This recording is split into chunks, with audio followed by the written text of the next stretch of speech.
Black and round, tyres may all look the same, but you get what you pay for in terms of quality and performance. Independent tests consistently show that premium tyres outperform budget. A recent Autocar test compared premium tyres with 5 of the UK's leading budget tyres, and the difference was clear.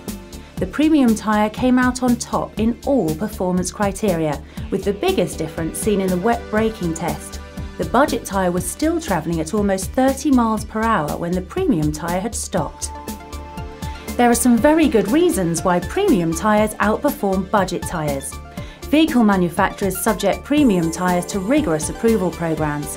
It can take up to 3 years, 50,000 miles and over 100 individual tests before a tyre achieves the required excellence in performance areas such as braking, aquaplaning and wear.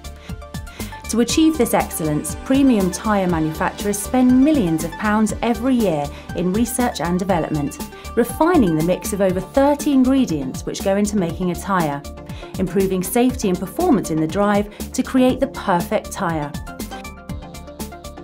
That's why premium tyres are manufactured using the best quality raw materials and construction techniques for optimal results.